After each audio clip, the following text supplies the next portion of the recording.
Bé, acabem de finalitzar la 9a edició de les jornades científiques de l'INEF Centre de Lleida. Tal com hem comentat quan les inauguràvem aquest matí, ha estat un esdeveniment molt extraordinari, molt especial. Avui l'INEF podem dir que és més INEF, la Universitat de Lleida és més Universitat de Lleida, el col·lectiu és més col·lectiu gràcies a aquesta iniciativa en la qual els protagonistes principals han estat els alumnes, alumnes de grau, alumnes de màster, formadors o investigadors en formació fent el doctorat i professors de la casa. La participació del voltant de 400 persones ha estat dirigida fonamentalment a la presentació de 36 pòsters científics que han estat bons exemples de bons treballs de fi de grau, de fi de màster i també de tesis doctorals i de recerques que es realitzen en la nostra institució. Hem donat la benvinguda amb una intervenció de diverses persones que d'una manera desenfadada han compartit com si fos una tertúlia el que significa aplicar la recerca, en aquest cas en l'entrenament de màxim nivell.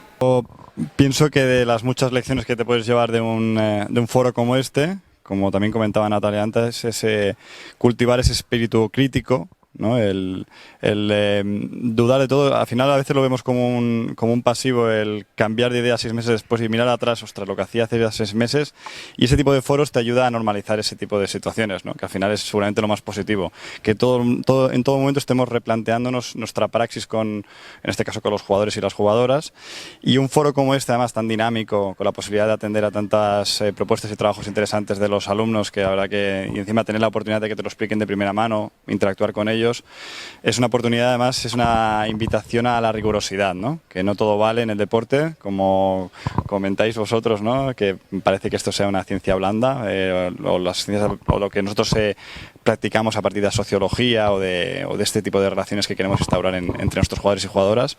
Pues esto es un foro perfecto para intentar normalizar eso.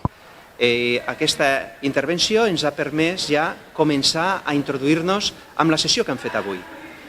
Finalitzem aquesta sessió, estem molt contents d'haver estat protagonistes d'una activitat diferent i estem segurs que l'any que ve, en la 10a, repetirem aquesta idea de ser una institució on la teoria i la pràctica, la recerca i l'aplicació i el que significaria l'activitat acadèmica feta de diferents maneres tenen sempre un primer protagonisme.